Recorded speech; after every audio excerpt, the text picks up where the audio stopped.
to a counter to the mass hunts, i.e. the rifles and casters do very, very well, and the mortar teams as well. So he's kind of got a little bit of a force built up right now, but both his heroes down and a level 6 Priest of the Moon, it's not going to be as effective, even if he is able to save that expo, and even if he loses it, he's still going to be in trouble. Both his heroes down.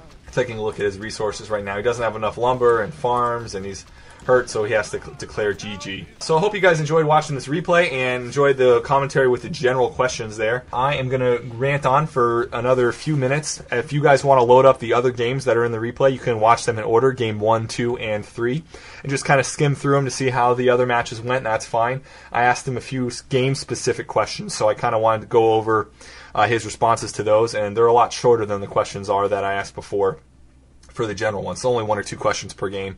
We'll give you guys those responses. If you don't want to listen to that and you want to tune out because there's no other replays for you to stink up to, feel free. Hope you enjoyed the commentary, and we'll see you next time. Who knows when that will be. Whenever something interesting happens, I will do a commentary on it. I've done some odd ACs for WCR since I've been involved with the site. Honestly, my passion for the game has kind of dwindled. I've been playing a lot more Dota, and I've been playing other games in general. I went back to Diablo 2 for a little while. I've been playing some Team Fortress 2. Just lots of other games that are kind of in right now for me, and I'm not as passionate about Warcraft 3 as I used to be. However, as the coordinator, I can continue to bring other people on board to WCR that are passionate about the game, and hopefully we'll continue to make exciting audio commentaries for you and make strategies that maybe I'm not as excited about exciting for you guys to continue playing. I still love the game. It's still my favorite game of all time, and I love being involved with WCR, so hopefully I'll make some more ACs in the near future, but at the rate I'm going, it might be a few months before you hear from me again. So hope you guys enjoyed this, and you can end it here if you like. Otherwise, I'm going to go on with the interview questions. So on game 1, I asked him early on why he wanted to choose Orc, or he said that he should have gone Orc, and why he thought that. So he says, again, this is something we went over a little bit earlier, that Twisted Meadows isn't a good map for Elf, and he would rather have gone Orc. So that's something we went over a little bit earlier. The interesting thing about Game 1, if you guys are watching that and loading it up, is that box opts for Warden. And if you check the game chat, I remember the observers actually being very, very excited about seeing Warden. He mentioned earlier in one of his other questions is that that Warden versus Undead is kind of in vogue and the regular fashionable thing to do now in strategy, which is something that I didn't know about. I still thought that Demon Hunter was king for everything. But Warden was very, very effective in that Game 1 and very fun to watch. Lots of last-minute kills with Shadow Strike to doing versus Coil to get last hits on creeps.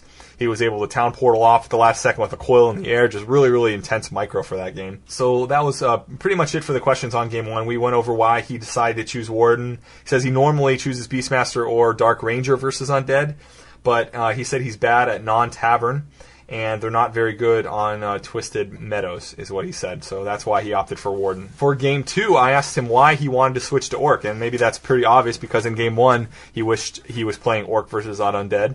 But he did end up switching to Orc on Secret Valley, which is makes logical sense for anybody who watches the professional or semi-professional scene.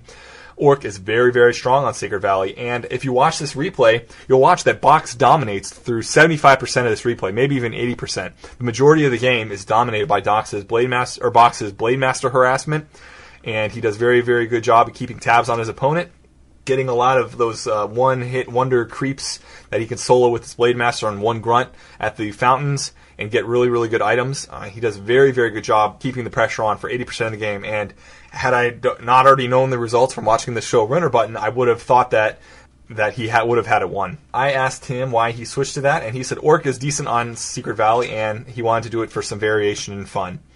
I also asked him I said it seemed that you had an advantage for the majority of the game, and I asked him what went wrong. He said, I wasn't sure.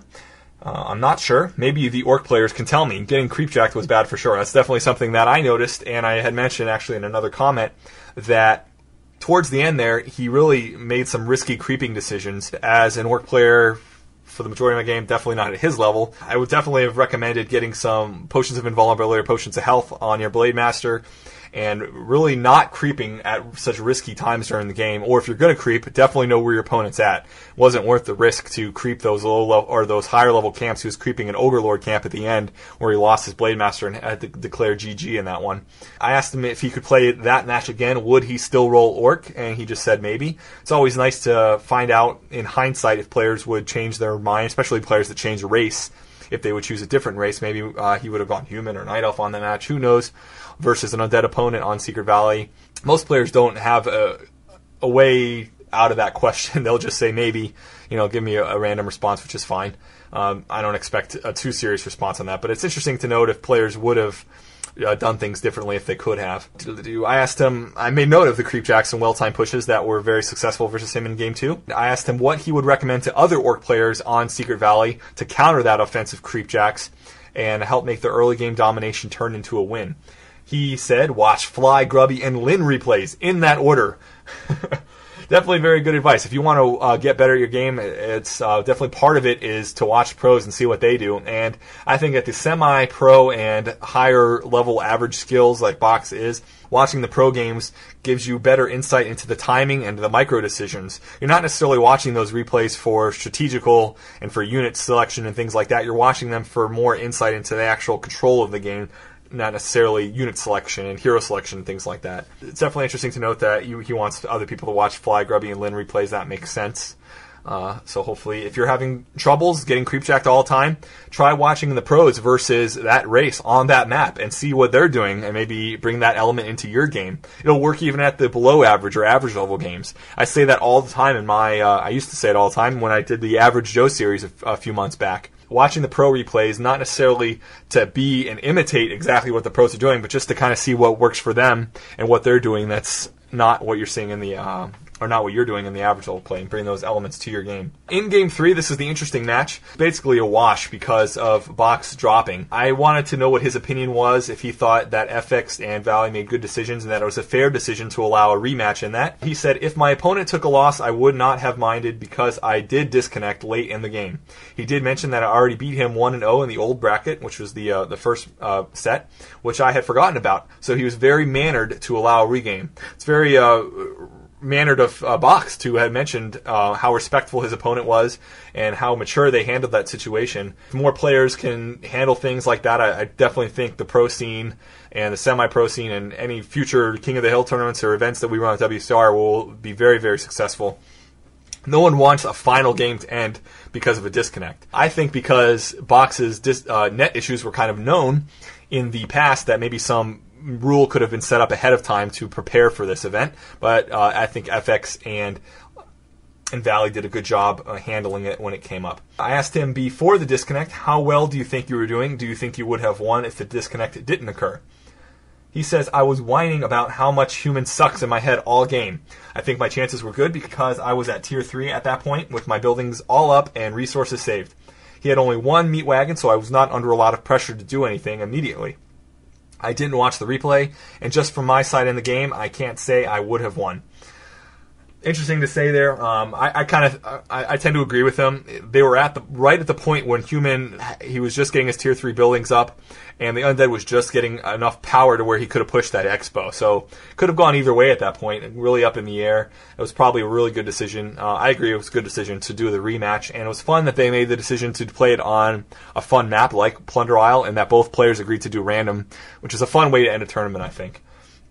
I asked him why he chose human as his third race in the finals. I asked him when he picks his race, is it based on anything in particular, like the maps or the opponent, or his own proficiency with the race?